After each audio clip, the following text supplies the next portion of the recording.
जय हिंद दोस्तों, स्वागत है आप सभी का आपके अपने online platform NPMS reasoning classes Prayagraj में। दोस्तों, बड़ी ही मांग के साथ मैं कई लोगों को डिमांड थी कि सर जनहित याचिका जनहित प्रणाली पर जो है कुछ प्रश्न लेके आइए। तो मैंने दोस्तों आज जनहित प्रणाली जनहित याचिका पर संबंधित जितने भी प्रश्न हैं मैं सभी प्रश्नों को कवर करने की कोशिश कर रहा हूँ। दोस्तों बने रहिएगा वीडियो के अंत तक और वीडियो को लाइक शेयर और कमेंट करना ना भूलिएगा। ज़्यादा से ज़्यादा लोगों तक वीडियो को पहुंचाइए। उम्मीद करता हूं दोस्तों आने वाले उत्तर प्रदेश पुलिस के एग्ज़ाम में ये आपके लिए बहुत ही हेल्पफुल वीडियो होने वाली है।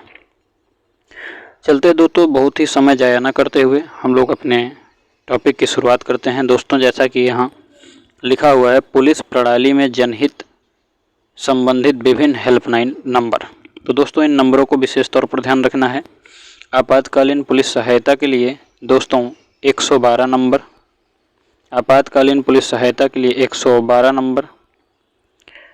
महिला हेल्पलाइन नंबर है दोस्तों 1090, चाइल्ड हेल्पलाइन नंबर है 1098, फायर का नंबर है 101, अपराध साइबर हेल्पलाइन नंबर है 1930, वन विभाग हेल्पलाइन नंबर है 1926, उत्तर प्रदेश मुख्यमंत्री हेल्पलाइन नंबर है 1076। दोस्तों ये कुछ महत्वपूर्ण हेल्पलाइन नंबर्स हैं जो जनहित में जारी होना चाहिए और है भी, लेकिन लोगों को जानकारी थोड़ी सी नहीं होती है।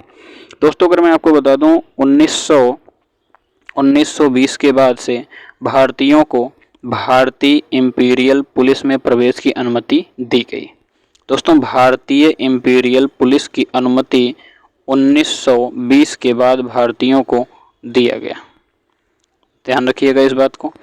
अगला है आपका पॉइंट, 1948 में भारतीय संविधान के अनुच्छेद 312 के तहत भारतीय इंपीरियल पुलिस को भारतीय पुलिस सेवा में बदला गया। दोस्तों महत्वपूर्ण लाइन है, इस बात को विशेष तौर पर ध्यान रखिएगा। 1948 में संविधान के अनुच्छेद 312 के तहत भारतीय इंपीरियल पुलिस को भारतीय पुलिस सेवा मतलब IPS में इसे बदल दिया गया। इसके पहले क्या होता था, अपने यहाँ भारतीय इंपीरियल पुलिस होती थी, अब जो है भारतीय पुलिस सेवा बन गया है। तो किस अनुच्छेद के तहत दोस्तों, 312 के तहत। कब बना है दोस्तों, सन 1948 में। अगला पॉइंट है दोस्तों, भारत में व्यवस्थित पुलिस प्रशासनिक व्यवस्था अंग्रेजों द्वारा भारत परिषद अधिनियम 1861 के माध्यम से हुई। इसमें ब्रिटिश सेना और ब्रिटिश जमींदारों के पुत्रों को नियुक्ति दिया जाता था। अगला पॉइंट है दोस्तों, 1893 में पहली बार भारतीय सिविल सेवा की खुली परीक्षा का आयोजन हुआ है। 1893 में पहली बार भारतीय पुलिस सेवा की खुली परीक्षा का आयोजन हुआ है। मोस्ट इंपॉर्टेंट प्रश्न है, इस बात को विशेष तौर पर ध्यान रखिएगा दोस्तों। आगे बढ़ते हैं दोस्तों, अगला पॉइंट हमारा क्या कहता है, 1 सेकंड दोस्त। आगे हम लोग बढ़ने की कोशिश करते हैं दोस्तों। आगे हमारा यहाँ से प्रश्न चालू होता है दोस्तों, MCQ प्रैक्टिस क्वेश्चन है दोस्तों। जनहित याचिका से संबंधित जुड़ी हुई जितनी बातें हैं दोस्तों मैं सब पर चर्चा करने वाला हूं दोस्तों, और डिटेल चर्चा होगी, वीडियो के अंत तक बने रहिएगा। कुछ महत्वपूर्ण चीज़ें थी थोड़ी बहुत जो मैंने आपको शुरुआत में बता दिया। अब मैं दोस्तों प्रैक्टिस की ओर बढ़ता हूँ, और प्रैक्टिस विशेष तौर पर ध्यान रखिएगा, मोस्ट इंपॉर्टेंट प्रश्न है। मैं अभी से कह रहा हूँ आपको एग्जाम में बहुत हेल्पफुल वीडियो होने वाली है दोस्तों, अंत तक बने रहिएगा। मैं आपसे वादा करता हूं, मैं आपको विश्वास दिलाना चाहता हूं दोस्तों, यहाँ से आपको मदद जरूर मिलेगी। दोस्तों चलते हम लोग बिना समय को जाया करते हुए पहले सवाल की ओर बढ़ते हैं दोस्तों। पहला सवाल हमारा कह रहा है कि एक पुलिस अधिकारी के रूप में ट्रांसजेंडर नागरिक कानून प्रवर्तन अंतरक्रिया के दौरान उत्पीड़न और गरिमा के उल्लंघन का सामना करने की रिपोर्ट कहते हैं आपको। मतलब क्या है कि एक पुलिस अधिकारी के रूप में ट्रांसजेंडर नागरिक कानून प्रवर्तन अंतरक्रिया के दौरान उत्पीड़न और गरिमा का उल्लंघन, मतलब एक ट्रांसजेंडर नागरिक है जिसे जबरदस्ती अंतरक्रिया के दौरान उत्पीड़न और उसके गरिमा का उल्लंघन का सामना करने की रिपोर्ट करती है। तो ऐसी स्थिति में आप क्या करेंगे, तो ध्यान रखिएगा दोस्तों, अपराधियों के खिलाफ सख्त अनुशासनात्मक कार्रवाई लागू करनी चाहिए, ठीक है, हो सकता है। आगे क्या कह रहा है, सहभागिता के लिए लिंग अधिकार समुदाय स्वयं सेवकों की प्रतिनियुक्ति करनी चाहिए, नहीं दोस्त। शिकायत ग्रहण करके इसे मानवाधिकार आयोग को अग्रेसित करना चाहिए। उचित आचरण पर बड़े पैमाने पर संवेदीकरण अभियान लागू करना चाहिए। तो दोस्तों इसका महत्वपूर्ण सवाल है, तो इसका अगर आप देखेंगे इम्पोर्टेंट सवालों में इसको रखेंगे तो दोस्तों इसका विकल्प हो जाएगा शिकायत ग्रहण, क्योंकि देखिए जनहित याचिका से संबंधित है, तो इसका शिकायत ग्रहण करके मानवाधिकार आयोग को इसे हम लोग क्या करेंगे, अग्रेसित कर देंगे एक अधिकारी की हैसियत के अनुसार। ठीक है दोस्तों, अगले सवाल की ओर बढ़ते हैं। दोस्तों अगला सवाल आपसे क्या कह रहा है, एक पुलिस अधिकारी के रूप में आप देखते हैं कि कुछ धार्मिक अल्पसंख्यकों को पड़ोस में प्रवेश से वंचित किया जा रहा है। दोस्तों ये हमारे यहाँ धर्म से संबंधित काफ़ी चीज़ें चलती हैं, काफ़ी विरोधाभास है, तो उसी से संबंधित ये सवाल दिया हुआ है और हमारी आपकी मानसिक योग्यता को देखना चाहता है कि कितनी योग्यताएं हमारे दिमाग में चलती हैं। तो दोस्तों कह रहा है एक पुलिस अधिकारी के रूप में आप देखते हैं कि कुछ धार्मिक अल्पसंख्यकों को पड़ोस में प्रवेश से वंचित किया गया है। बताइए दोस्तों, हमारा संविधान सबको समानता का अधिकार दिया हुआ है, तो कोई भी अल्पसंख्यक हो, एससी हो, एसटी हो, ओबीसी हो, जनरल हो, कोई हो, कहीं भी किसी को आने जाने का कोई रोक टोक नहीं है। तो हम क्या करेंगे, ऐसे विकल्प आपके सामने रखे गए हैं। पहला विकल्प रहेगा तनाव को कम करने के लिए बहुधर्मीय सामुदायिक संवाद आयोजित करेंगे। दोस्तों पड़ोस में प्रवेश से वंचित किया जा रहा है, तो ऐसी स्थिति में अगर हम धार्मिक संवाद करेंगे तो मामला और बिगड़ सकता है। तो ऐसी अवस्था में कानून का दूसरा ऑप्शन दे रहा है, कानूनों का उल्लंघन करने वाली सोसाइटियों को अवरुद्ध करके उन पर मुकदमा चलाना चाहिए। तो दोस्तों हम सोसाइटी को अवरुद्ध करके उन पर मुकदमा चलाएंगे तो पहले उनको प्रवेश की मौका दिया जाए ना, उसके बाद हम उनके विरुद्ध कार्रवाई करेंगे। पहले उनको प्रवेश कराया जाए, पहले वहाँ माहौल शांत कराया जाए, तुरंत आप मुकदमा थोड़ी न चलाने लगेंगे। अगला कह रहा है अल्पसंख्यक समुदाय के अधिकारियों को तैनात करके विविधता लागू करनी चाहिए। तो दोस्तों एक बात बताइए, जहाँ पर धार्मिक मुद्दे ऑलरेडी पहले से ही व्याप्त हैं, लोग धर्म के खिलाफ एकदम एक दूसरे के खिलाफ कटने मरने को उतारू हैं, तो ऐसी जगह पर आप फिर से जो है कि अल्पसंख्यक समुदाय के अधिकारियों को तैनात करके वहाँ पर फिर और धार्मिक जो है चिनगारी आप फैला सकते हैं। तो ये भी ऑप्शन आपका सही नहीं होगा। अगला ऑप्शन दिया है दोस्तों, शिकायतों को राज्य की अल्पसंख्यक कल्याण योजनाओं को संदर्भित करना चाहिए। तो ध्यान रखिएगा दोस्तों, ये इसका उत्तर बनेगा कि मतलब आपको जो शिकायत मिली है अल्पसंख्यकों को आपको प्रवेश नहीं दिया जा रहा है, तो ऐसी स्थिति में दोस्तों जहाँ पर ये दिक्कत है उन लोगों को आप जा करके अल्पसंख्यकों के लिए जो गवर्नमेंट ने योजनाएं लागू किया है, जो उनको जो है कि अधिकार दिया है, उन अधिकारों के बारे में उनको बताएंगे, समझा बुझा करके मामले को क्या करेंगे, शांत करेंगे। तो दोस्तों ध्यान रखिएगा, आपका यहाँ पर ऑप्शन क्या हो जाएगा, डी ऑप्शन आपका आंसर बनेगा। अगले सवाल की ओर बढ़ते हैं दोस्तों। कह रहा है कि एक पुलिस अधिकारी के रूप में कुछ धार्मिक रीति रिवाज पूजा स्थलों में महिलाओं के प्रवेश पर सर्वोच्च न्यायालय के निर्देशों का उल्लंघन करते हैं। ध्यान रखिएगा, एक पुलिस अधिकारी के रूप में कुछ धार्मिक रीति रिवाज पूजा स्थलों में महिलाओं के प्रवेश पर सर्वोच्च न्यायालय के निर्देशों का उल्लंघन करते हैं, तो आपको क्या करना चाहिए। आप एक पुलिस अधिकारी के रूप में हैं और वहाँ पर कुछ धार्मिक रीति रिवाज पूजा स्थलों में महिलाओं के प्रवेश पर सर्वोच्च न्यायालय के नियम, मतलब वहाँ पर महिलाओं को प्रवेश दिया जा रहा है हर जगह, लेकिन वहाँ पर वो लोग सर्वोच्च न्यायालय के नियम का उल्लंघन कर रहे हैं। तो ऐसी स्थिति में आप क्या करेंगे, छुट्टी लेकर इस स्थिति से बचना चाहेंगे। ये तो एकदम बेवकूफ़ी वाला आंसर हो गया, ये तो बनेगा नहीं। अगला है, यदि आवश्यक हो तो विरोधी समूहों को हटा करके निर्देश लागू करने चाहिए। ये हो सकता है कि भैया जो विरोध कर रहे हैं उनको हटाइए और वहाँ पर सुप्रीम कोर्ट के कानून को लागू करिए। अगला है, आध्यात्मिक प्रमुखों की सहायता का लाभ उठाते हुए राय देने वाले नेताओं को संवेदनशील बनाना चाहिए। तो दोस्तों ये तो हो नहीं सकता है। अगला दे रहा है कि अदालती फैसले को बरकरार, हाँ अगला है, रीति रिवाजों के खिलाफ सार्वजनिक रूप से आरोप लगाने वालों को धमकी देनी चाहिए। तो धमकी आप दे नहीं सकते क्योंकि आप एक पुलिस अधिकारी हैं, आप उनको मना सकते हैं, समझा सकते हैं, अधिकारों को बता सकते हैं, कानून बता सकते हैं, संविधान के बारे में बता सकते हैं, लेकिन आप धमका नहीं सकते हैं। तो दोस्तों इसका करेक्ट आंसर हो जाएगा आपका ऑप्शन नंबर यहाँ पर दोस्तों कौन सा हो जाएगा, आपका ऑप्शन नंबर यहाँ पर दोस्त कौन सा हो जाएगा, बी हो जाएगा। आपका ऑप्शन नंबर यहाँ पर क्या हो जाएगा, बी हो जाएगा। आगे बढ़ते हैं दोस्तों। अगला सवाल आपसे क्या कह रहा है, आप एक पुलिस अधिकारी के रूप में तैनात हैं। एक महिला ने अपनी नाबालिग बेटी की अंतरंग तस्वीरों, अंतरंग मतलब दोस्तों अश्लील तस्वीरों के संबंध में फोन पर उत्पीड़न की शिकायत की। ये घटनाएं हमारे आम समाज में भी बहुत हो रहा है, सोशल मीडिया का दौर है।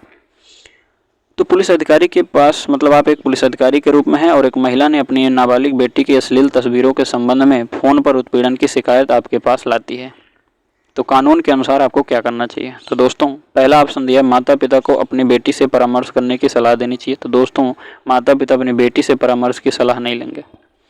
दूसरा है, नाबालिग के माता पिता को सावधान करना चाहिए और वैधानिक आरोप दायर करने चाहिए। माता पिता को सावधान करना चाहिए और वैधानिक आरोप दायर करने चाहिए। तो भैया वो तो सावधान तो पहले से ही थे, गलती तो हो ही गई। अगला है, तो आप क्या करेंगे वो चीज़ आपको बताना है। नाबालिग की तीसरा है, कॉलर आईडी ट्रेस करके आधार पर आरोपी को गिरफ्तार करना चाहिए। और चौथा है, नाबालिग की गलती बताते हुए नज़रअंदाज करना। ये तो कभी हो नहीं सकता। तो आपका थर्ड ऑप्शन यहाँ पर दोस्तों करेक्ट आंसर हो जाएगा।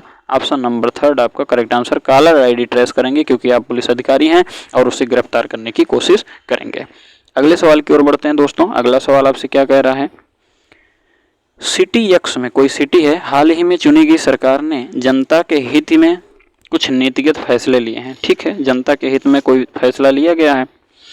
इस स्थानीय सरकार द्वारा निम्नलिखित में से किस नीति की जनता द्वारा आलोचना किए जाने की संभावना नहीं है। तो ध्यान रखिएगा, सरकार का गठन हुआ है और सरकार ने कोई जो है नीति लागू की है और आपसे कहा यह जा रहा है कि आप ये बताइए कि कौन सी नीति का जनता उल्लंघन विरोध नहीं करेगी।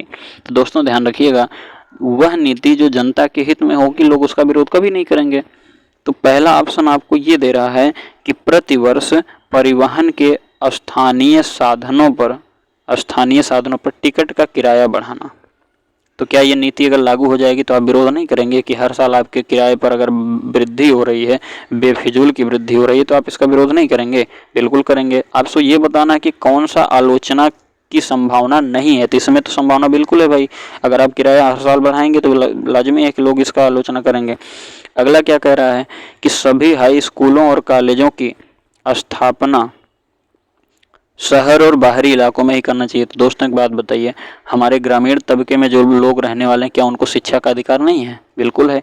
तो भैया अगर सारे कॉलेज और बढ़िया बढ़िया स्कूल जो है शहर के बाहर कर देंगे, आप बाहरी इलाकों में कर देंगे, तो गाँव वाले क्या करेंगे? तो इसका भी विरोध होना तय है। हमको वो बताना है जिसका लोग विरोध नहीं करेंगे।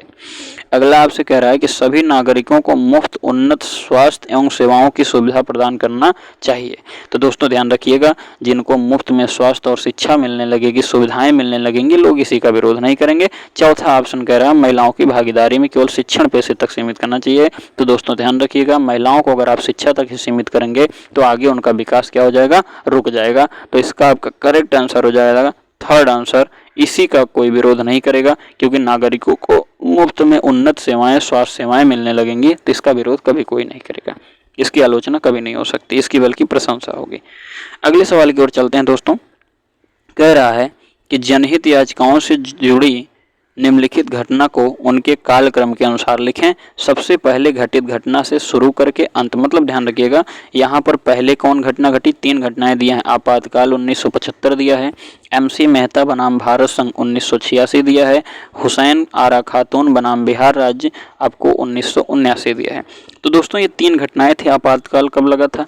MC मेहता बनाम भारत संघ क्या था? तो दोस्तों MC मेहता और बनाम भारत संघ का जो मामला था दोस्तों, अगर मैं इसके बारे में थोड़ा सा आपको बताने की मैं कोशिश करूं तो ध्यान रखिएगा, MC मेहता एक प्रसिद्ध जो है कि पर्यावरणविद थे और ये अधिवक्ता भी थे और इनको जो है ग्रीन एवेंजर भी कहा जाता था। MC मेहता साहब को ग्रीन एवेंजर कहा जाता था।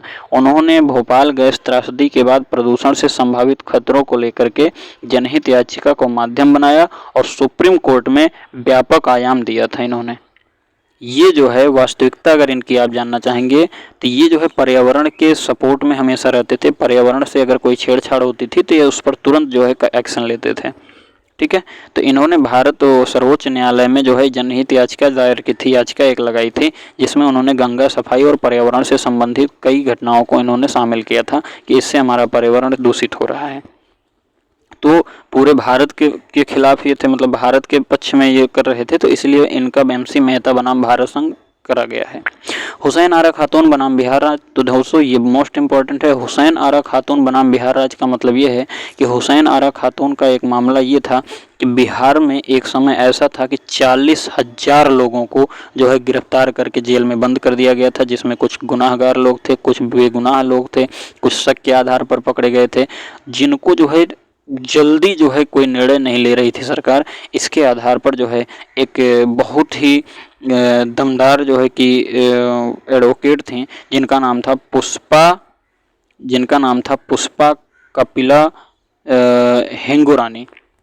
कपिला हिंगोरानी, जिन्होंने जो है कि इसी केस को लड़ा था और बहुत जल्दी ही जो है उन्होंने क्या किया, फैसला दिलाया था।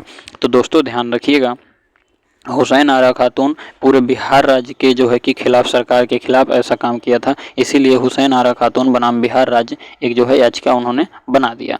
हुसैन आरा खातून के बारे में अगर मैं दोस्तों थोड़ा सा और आपको बता दूं, ये एक ऐसी महिला वकील हैं जिनका चित्र जो है सर्वोच्च न्यायालय की लाइब्रेरी में लगा हुआ है और इनकी मृत्यु 2013 में हो गई थी और उनकी मृत्यु दिल्ली में हुई थी दोस्तों। ठीक है, यही जो है पुष्पा कपिला हिंगोरानी जो थी, यही जो है हुसैन आरा खातून का केस लड़ी थी और पुष्पा कपिला हिंगोरानी का ही चित्र जो है लाइब्रेरी में, सर्वोच्च न्यायालय की लाइब्रेरी में लगा हुआ है। तो दोस्तों इसको अगर कार्यक्रम के अनुसार बैठाने की हम कोशिश करेंगे तो दोस्तों यहाँ पर ध्यान रखिएगा, सबसे पहले हुसैन आरा खातून सन 1979 में हुआ था। उसके बाद जो है दोस्तों फिर जो है माफ़ी चाहेंगे दोस्तों, यहाँ पर हम आपसे सबसे पहले जो है यहाँ पर हुआ था आपातकाल 1975 में। फिर दोस्तों हुसैन आरा खातून बनाम बिहार राज्य का केस हुआ था 1979 में। उसके बाद MC मेहता बनाम भारत संघ 1986 में हुआ था। तो दोस्तों इस प्रकार से आपका ऑप्शन नंबर यहाँ पर हो जाएगा दोस्तों, ऑप्शन नंबर यहाँ पर हो जाएगा कौन सा ऑप्शन दोस्तों, डी नंबर ऑप्शन आपका करेक्ट आंसर बनेगा। आगे अगर दोस्तों हम लोग बढ़ने की कोशिश करते हैं अगले सवाल की ओर, तो कह रहा है कि अगला है आपका, कह रहा है कि किसे जनहित याचिकाओं की जननी कहा जाता है। दोस्तों मोस्ट इम्पोर्टेंट सवाल, जिन्होंने अदालत में 100 से अधिक जनहित याचिकाएं दायर की, जिनमें प्रमुख है प्रख्यात भागलपुर अम्फ फोड़वा कांड तथा विचाराधीन कैदी मामला। दोस्तों आपको पता होगा भागलपुर बिहार राज्य में है और यही कांड और यही केस जो है यही जो है कांड और यही केस जो है दोस्तों पुष्पा कपिला हिंगोरानी ने बिहार में 40,000 गिरफ्तार कैदियों के जो है सपोर्ट के लिए लड़ी थी, जिन्होंने 100 से अधिक अदालतों से अधिक जनहित याचिकाएं दायर की थी दोस्तों। इसीलिए इनको जो है जनहित याचिकाओं की जननी कहा जाता है। तो नाम होगा दोस्तों पुष्पा कपिला हिंगोरानी, यही इनका करेक्ट आंसर होगा। दोस्तों याद रखिएगा, जनहित याचिकाओं की जननी किसे कहा जाता है, पुष्पा कपिला हिंगोरानी को। ठीक है दोस्तों, अभी मैंने इनकी कहानी को मैंने आपको डिटेल में बताया था। आगे अगर बढ़ने की हम लोग कोशिश करें दोस्तों, अगला सवाल कह रहा है निम्नलिखित में से कौन सा जनहित याचिका के बारे में सही नहीं है। तो दोस्तों आप ध्यान रखिएगा, पहला ऑप्शन दिया है हुसैन आरा खातून बनाम बिहार राज्य एक जनहित या मामला याचिका था, अभी मैंने बताया बिल्कुल है ये। अगला दोस्तों आपसे कह रहा है नागरिक बनाम असम राज्य, तो ये तो कहीं उल्लेखित नहीं है। MC मेहता बनाम भारत सरकार, ये भी जनहित याचिका ही थी। अगला है जनहित परमानंद कटारा बनाम भारत सरकार, एक जनहित याचिका मामला था। तो दोस्तों ये भी जनहित याचिका है। तो थोड़ा सा इनके नामों को आप ध्यान रखिएगा, एक तो नाम है हुसैन आरा खातून बनाम बिहार राज्य, ये भी जनहित याचिका लागू थी। एक जो है जनहित याचिका है परमानंद कटारा बनाम भारत सरकार। तो दोस्तों ये राजस्थान का मामला था, 1 साल की बच्ची के साथ यौन शोषण किया गया था। उनकी जो है शादी जो है 1 साल की बच्ची का लोग करवा रहे थे। तो थोड़ा सा इसमें भी एक मामला बड़ा गंभीर था, तो इसीलिए परमानंद साहब ने भारत सरकार के खिलाफ जनहित याचिका दायर की थी। MC मेहता के बारे में हमने आपको बता ही दिया कि ये जो है पर्यावरणविद थे और अधिवक्ता भी थे। इन्होंने पर्यावरण और गंगा स्वच्छता के लिए इन्होंने मुद्दे उठाए थे, इसलिए ये एक याचिका है। तो बचती है आपके पास एक ही याचिका है दोस्तों, जो है आपका नागरिक बनाम असम राज्य, यही आपका करेक्ट आंसर होगा। ये कोई जनहित याचिका नहीं है दोस्तों, ध्यान रखिएगा इस चीज़ को। जनहित याचिका कौन नहीं है, नागरिक बनाम असम राज्य।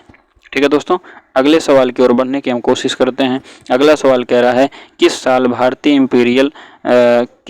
में भारतीय इंपीरियल पुलिस को भारतीय IPS में बदल दिया गया, भारतीय पुलिस सेवा में बदल दिया गया। तो दोस्तों अभी अभी मैंने एक पॉइंट आपको जब शुरुआत में ही बता रहे थे, उसी समय मैंने आपको बताया था कि सन 1948 में ये काम कर दिया गया था। सन 1948 में ये काम कर दिया गया था दोस्तों।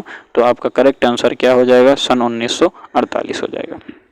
आगे अगर बढ़ने की कोशिश करते हैं तो अगला सवाल कह रहा है कि संविधान के कौन से अनुच्छेद के तहत मजिस्ट्रेट की अदालत में याचिका दायर करके कोई भी नागरिक किसी सार्वजनिक मुद्दे पर न्यायालय जा सकता है। तो दोस्तों ध्यान रखिएगा, संविधान के किस अनुच्छेद के तहत मजिस्ट्रेट मतलब हाई कोर्ट, सुप्रीम कोर्ट तो जाने की अनुमति है। तो आपको पता होगा कि अनुच्छेद 32 के तहत आप सुप्रीम कोर्ट जाएंगे।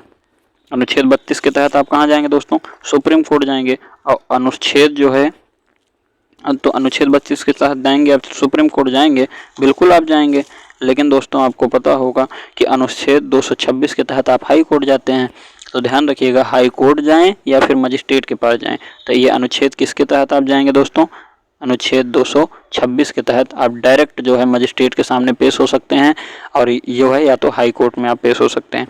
अनुच्छेद 32 के तहत आप कहाँ पेश हो सकते हैं दोस्तों? सुप्रीम कोर्ट जा सकते हैं। तो इसका करेक्ट आंसर हो जाएगा, इसमें मजिस्ट्रेट के बारे में पूछा है इसलिए दोस्तों अनुच्छेद 200 क्या हो जाएगा आपका? 26 हो जाएगा। अगले सवाल की ओर बढ़ते हैं दोस्तों। कह रहा है निम्नलिखित में से किन पर जनहित याचिका मामलों के रूप में विचार नहीं किया जाए? किस पर जनहित याचिका के मामलों में विचार नहीं किया जाएगा? दोस्तों जनहित याचिका होती क्या है, अगर मैं इस पर थोड़ी सी चर्चा करूं तो जो जनता के हित में हो वही जनहित याचिका है। अगर किसी इंडिविजुअल, देखिए एक बात याद रखिएगा, जो जनता के हित में होगा वो किसी व्यक्तिगत व्यक्ति के ऊपर लागू नहीं होगा। जैसे मान लीजिए कि कोई योजना अगर सरकार की आती है, अगर उसमें मेरा लाभ नहीं है, पर्सनल मेरा लाभ नहीं है, तो मैं ये कहूँगा कि जनहित याचिका नहीं है, तो ये बात क्या होगी? गलत होगी। तो जो जनहित याचिका होती है वो पूरे समाज पर लागू होती है। हो सकता है कोई इंडिविजुअल व्यक्ति उसका विरोध करे, क्यों? क्योंकि उसमें उसका लाभ नहीं है। तो ध्यान रखिएगा, जो जनहित याचिका होती है वो पूरे समाज के लिए होती है, किसी पर्सनल व्यक्ति के लिए लागू नहीं होती है। तो इसमें कह रहा है किस पर जनहित याचिका लागू नहीं होगी? तो आप एक बात बताइएगा, किस पर जनहित याचिका विचार नहीं किया जाएगा? अगर मैं आपसे पहले ऑप्शन की बात करूं, मकान मालिक किराएदार मामला, तो भैया मकान मालिक किराएदार का इंडिविजुअल मामला होता है, किसी सभी पूरे देश का नहीं है ये, तो इस पर जनहित याचिका लागू नहीं होगी। आगे कह रहा है सेवा मामले, पेंशन और ग्रेच्युटी से संबंधित मामले, तो भैया सेवा मामला, नौकरी का मामला, चाहे वो प्राइवेट हो चाहे सरकारी हो, ये सब पर लागू होगा, तो इसमें जनहित याचिका लागू हो सकती है। पारिवारिक पेंशन, तो भैया पारिवारिक पेंशन समाज के बहुतायत हिस्सों को लागू होता है, तो इस पर जनहित याचिका लागू हो सकती है। सिर्फ इसमें इकलौता एक ऑप्शन है, मकान मालिक किराएदार का जो मामला है वो किसी इंडिविजुअल व्यक्ति का हो सकता है, इस पर जनहित याचिका लागू नहीं होती है। तो दोस्तों वीडियो अगर आपको अच्छा लग रहा हो तो इसको आप लोग शेयर जरूर करिएगा, एक कमेंट करना नहीं भूलिएगा, और इसको जो सब्सक्राइब नहीं किए हैं, चैनल पर नए हैं, वो वीडियो को सब्सक्राइब भी कर लीजिएगा। आपसे उम्मीद करता हूँ वीडियो आपको पसंद आ रही होगी। कहीं पर भी कोई प्रॉब्लम समझ में आ रही हो तो उस पर चर्चा अवश्य करिएगा। आप हमें एक प्यारा सा कमेंट करके उसमें आप बता सकते हैं। अगला सवाल कह रहा है जनहित याचिका के संदर्भ में निम्न में से कौन सा सच है? तो भैया जनहित याचिका के संदर्भ में सच क्या है?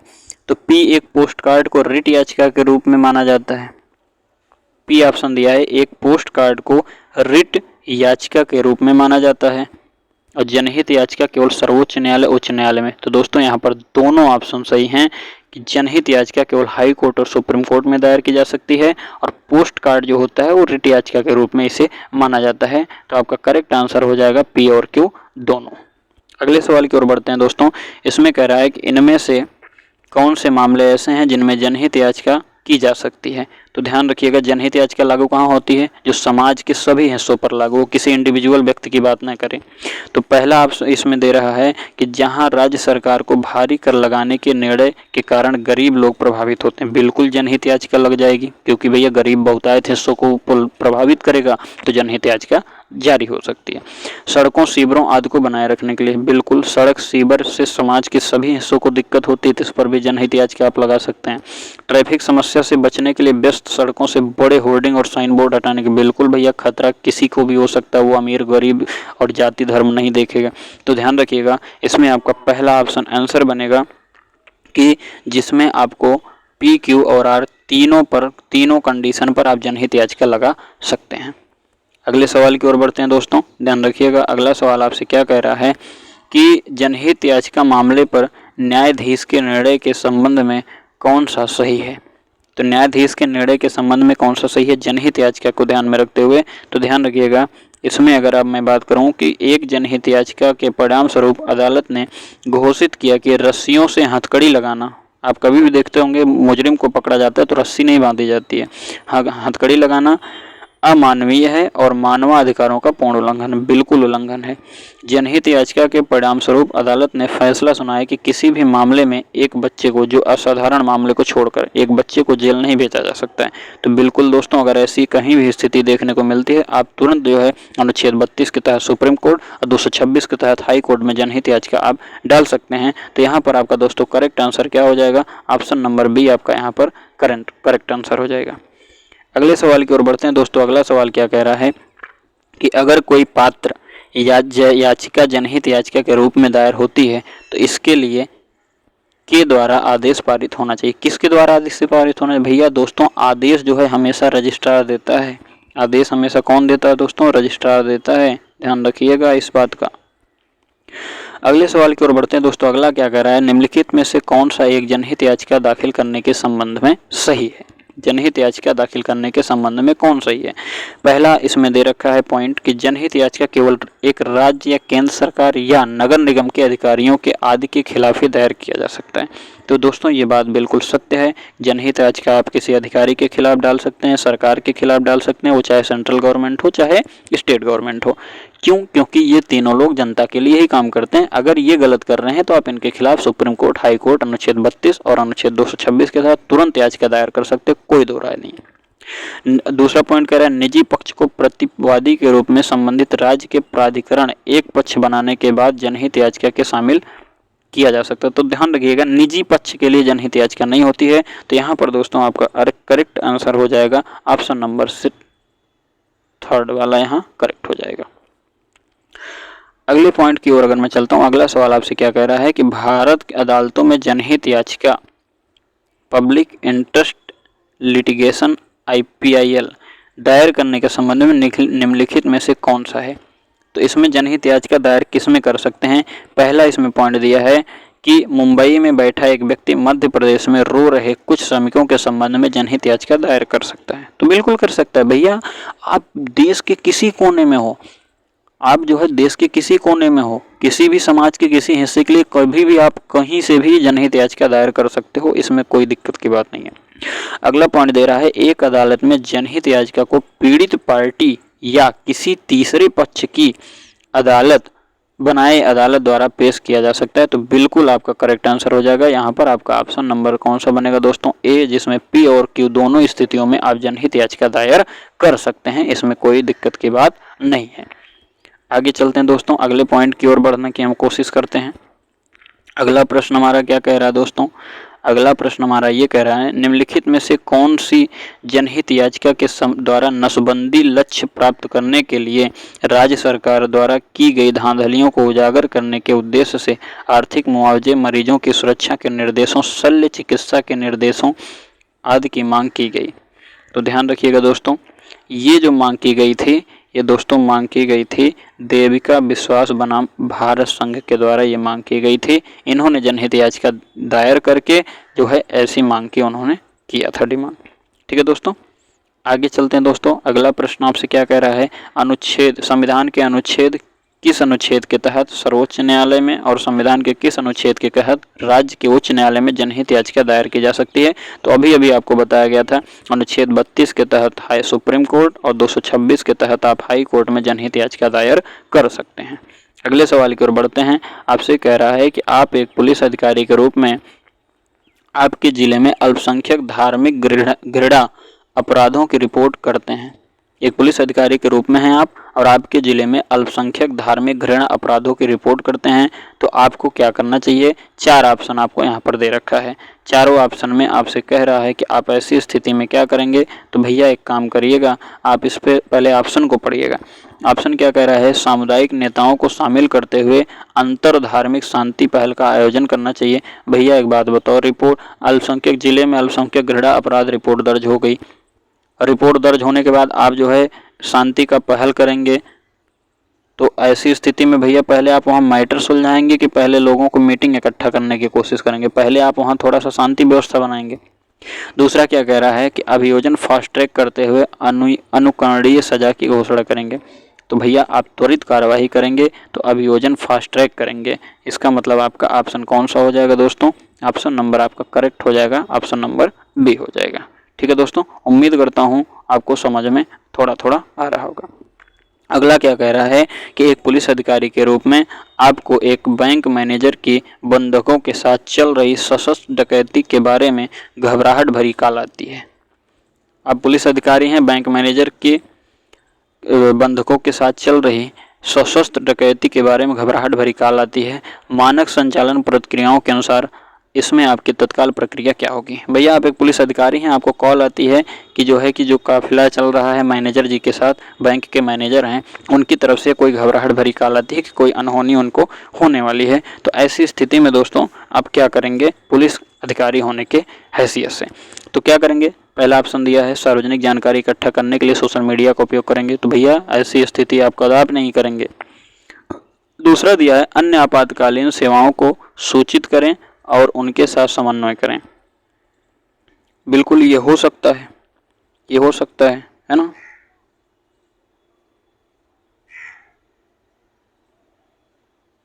एक सेकंड दोस्तों, हाँ ये हो सकता है, बिल्कुल हो सकता है, इसको हमने ध्यान। और अगला दिया है कि क्षेत्र को अलग करने के लिए सीमा चौकियां स्थापित करेंगे। तो नहीं दोस्तों, पहले आप उस पर कार्रवाई करेंगे बिना किसी बैकअप के सीधे अपराध स्थल। नहीं नहीं नहीं नहीं, आप पुलिस अधिकारी हैं तो बिना बैकअप लिए अपराध पर नहीं जा सकते हैं, अपराध स्थल पर नहीं पहुंच सकते हैं। तो आप जब पुलिस अधिकारी हैं, कोई ऐसी अनहोनी की अचानक घटना आती है तो आप पहले आपातकालीन मतलब आप अपने बड़े अधिकारी और अपने जो सदस्य लोग होते हैं, टीम में जो काम करने वाले होते हैं, आप उनको पहले सूचना देंगे, उनके साथ समन्वय करके आप ऐसी घटनाओं को जा करके वहाँ पर तुरंत घटनास्थल पर आप पहुंचने की कोशिश करेंगे। ध्यान रखिएगा इस बात का। अगले सवाल की ओर हम लोग बढ़ते हैं। सवाल नंबर आपका 22 है दोस्तों। 22 नंबर सवाल कह रहा है कि एक पुलिस अधिकारी के रूप में आप वरिष्ठ अधिकारियों के खिलाफ महिला कांस्टेबलों की ओर से कार्यस्थल पर यौन उत्पीड़न की शिकायतें देखते हैं। एक आप पुलिस अधिकारी हैं, आप वरिष्ठ अधिकारियों के खिलाफ महिला कांस्टेबलों की ओर से कार्यस्थल पर यौन उत्पीड़न की शिकायत देखते हैं। मतलब कुछ वरिष्ठ पुलिस वाले हैं जो महिलाओं के साथ उत्पीड़न कर रहे हैं, महिला अधिकारियों के साथ। तो ऐसी स्थिति में आप क्या करेंगे? तो दोस्तों ध्यान रखिएगा, पहला ऑप्शन दिया है गोपनीयता सुनिश्चित करते हुए मामले को बाहर एजेंसियों को संदर्भित करना चाहिए। दूसरा है बड़े पैमाने पर लिंग संवेदनशीलता प्रशिक्षण मॉड्यूल लागू करना चाहिए। नहीं।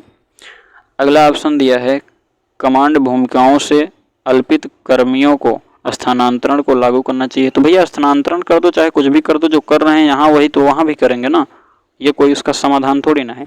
अगला कह रहा है कार्यवाही का वादा करते हुए आंतरिक शिकायत समिति का गठन करना चाहिए। तो दोस्तों ध्यान रखिएगा, जब टीम वर्क में कोई अगर ऐसी दिक्कत आती है तो पहले एक टीम का गठन किया जाता है जो उसकी क्या करे, जांच पहले कायदे से करे, उसके बाद आप उस पर एक्शन ले पाते हैं। तो दोस्तों ध्यान रखिएगा, इसका करेक्ट आंसर आपका क्या हो जाएगा? इसका करेक्ट आंसर हो जाएगा दोस्तों ऑप्शन नंबर आपका क्या हो जाएगा? डी हो जाएगा। यहाँ से आपका करेक्ट आंसर हो जाएगा।